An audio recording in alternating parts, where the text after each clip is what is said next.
Shalom Ubracha, mes chers amis, aujourd'hui nous allons rapporter la paracha de Shoftim.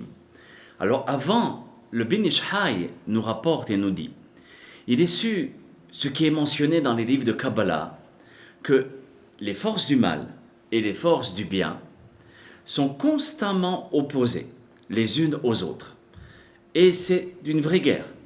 Et c'est notre comportement qui en sera la résultante et que nos actions ont de très grandes répercussions dans ce monde-ci et aussi dans le monde de l'au-delà, dans le monde de Olam HaEmet. Alors à ce moment-là, le monde reçoit la bénédiction et la provision par le comportement que nous avons. Ou bien, chas v'shalom, le contraire, si j'ai un mauvais comportement. Le monde est entremêlé par deux forces. Le din, qui veut dire la justice, la sévérité, et le contraire qui est la rahamim, la miséricorde. Et selon notre conduite de chaque juif, alors ces deux forces influent sur le monde.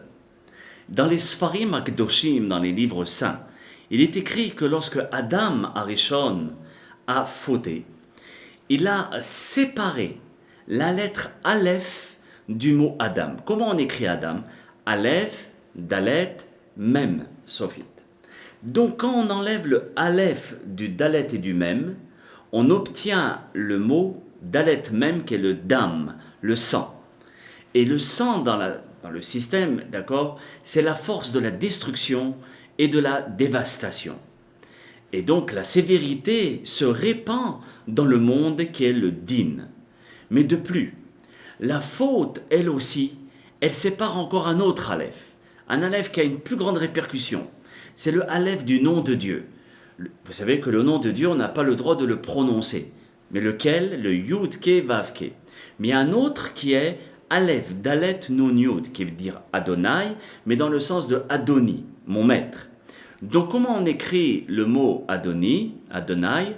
Aleph, Dalet, Nun Yud. Lorsqu'on enlève le Aleph de Adonai, il nous reste Dalet, Yud et Nun, qui est aussi le mot Din. Donc lorsqu'on enlève le Aleph du nom de Dieu, et lorsqu'on enlève le Aleph du mot de Adam, automatiquement on obtient des résultats négatifs.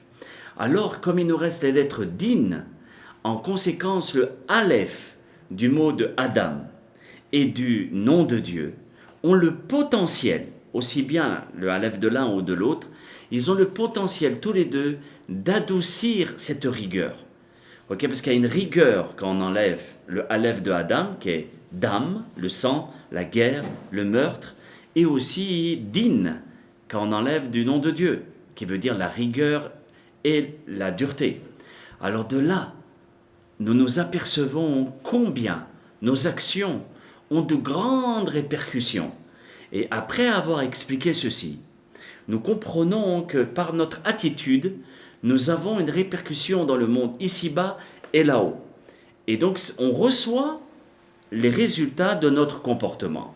Be'ezrat Hashem, dans le prochain cours, on pourra comprendre le verset de la paracha se trouvant au chapitre 17, Yud Zayin, au verset 8. Ouvrez vos livres, préparez-vous. C'est très intéressant, vous allez voir, c'est très actuel. À tout de suite, à très bientôt. Kol Tov.